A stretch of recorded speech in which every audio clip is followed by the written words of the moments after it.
उत्पत्ति 7। तब परमप्रभुले नोआलाई भन्नुभयो, तँ र तेरा सबै जहान जहाजभित्र जाए, किनभने यस पुस्तामा मेरो सामु तँलाई मैले धर्मी देखेको छु। सबै जातका शुद्ध पशुहरूमध्येका 7 जोडी अर्थात् भाले र पोथी, र जुन जुन शुद्ध छैनन् तिनीहरूमध्येका 2 अर्थात् भाले र पोथी, र पक्षीहरूमध्येका पनि 7 जोडी अर्थात् भाले र पोथी समस्त पृथ्वीमा तिनीहरूका जातिहरूलाई जीवित राख, न तिनीहरूलाई तैँले ल्याउनु। अबको 7 दिनमा म पृथ्वीमा 40 दिन र 40 रात पानी बर्साउनेछु। जति प्राणीलाई मैले बनाएको छु, ती सबैलाई पृथ्वीबाट नाश गर्नेछु। तब परमप्रभुले तिनलाई हुकुम गर्नुभयो बमोजिम नोआले सबै गरे। नोआ 600 वर्षको हुँदा पृथ्वीमा जलप्रलय भएको थियो। नोआ, तिनका छोराहरू, तिनकी पत्नी तथा तिनका बुहारीहरू जलप्रलयको पानीबाट बाँच्नलाई जहाजमा गए। शुद्ध पशुहरू र अशुद्ध पशुहरू, पक्षीहरू र भुइँमा घस्रने हरेक प्राणी।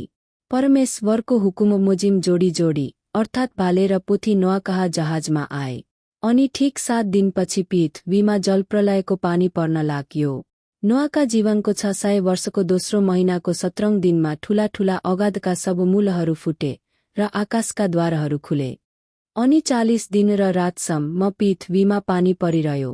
ठिक त्यसै दिन नोआ, तिनका छोराहरू सेम, हाम र येपेत, तिनकी पत्नी र तिनका 3 बुहारीहरू जहाजभित्र पसे। तिनीहरू र आफ्नो जातअनुसारका सबै वन पशुहरू, सबै पालिने पशुहरू, भुइँमा घस्रने सबै प्राणीहरू र आफ्नो जातका सबै थरीका पक्षीहरू पसे। जीवनको सास हुने सबै प्राणीका जोडी जोडी गरी नोआकहाँ जहाजमा आए। परमेश्वरले नोआलाई हुकुम गर्नुभयो बमोजिम जहाजभित्र पसेका प्राणी भाले र पोथी गरी आए। त्यसपछि परमप्रभुले जहाजको ढोका थुनिदिनुभयो। पृथ्वीमा 40 दिनसम्म जलप्रलय भइरह्यो।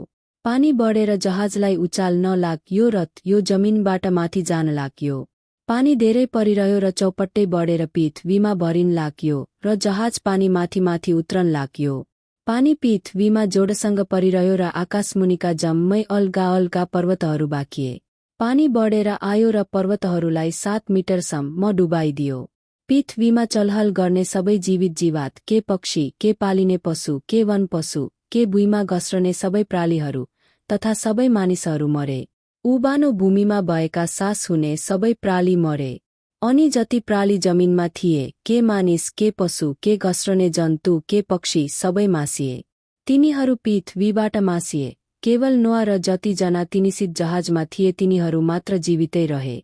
अनि पृथ्वीमा पानी 150 दिनसम्म रहिरह्यो।